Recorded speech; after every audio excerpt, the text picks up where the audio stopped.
House Republicans are scrambling to finalize a plan to cut taxes after delaying the release of the bill to buy an extra day of negotiations. Members of the House Ways and Means Committee were cloistered behind closed doors today, but President Trump did weigh in at a White House cabinet meeting. He said he would be standing beside Republicans when they debut the tax overhaul tomorrow. The House Ways and Means Committee will unveil a historic tax plan that will create new jobs, higher wages, which hasn't happened in many years, and now it's starting to happen, I'm happy to tell you. But it'll lead to tremendous prosperity for American families, communities, and also for our job-producing businesses. The president also tweeted his support for using the tax bill to repeal Obamacare's individual mandate. A Navy investigation has found the 2 deadly ship collisions this year were caused by preventable errors made by underprepared crews. The report blamed no one individual, but instead found a broader problem of watch crews that did not adhere to protocol.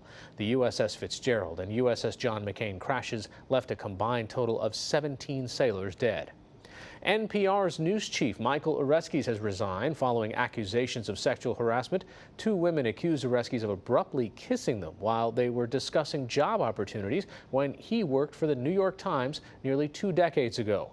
In a statement, Oreskes apologized, saying, quote, "My behavior was wrong and inexcusable, and I accept full responsibility." British Defense Secretary Michael Fallon also stepped down today in the wake of allegations of inappropriate behavior toward a female broadcaster. Earlier this week, a British newspaper reported Fallon repeatedly touched the woman's knee at a 2002 event. In a statement today, Fallon said his previous conduct had fallen below the high standards of someone in his position.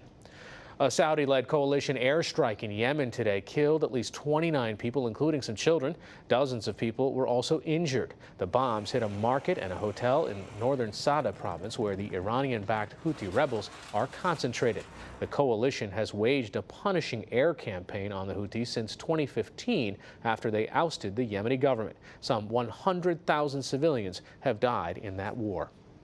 Back in this country, President Trump's Commission on the Opioid Crisis issued its final recommendations today. They include expanding drug courts to all federal districts, increasing access to rehabilitation programs for substance abusers, and more training for doctors.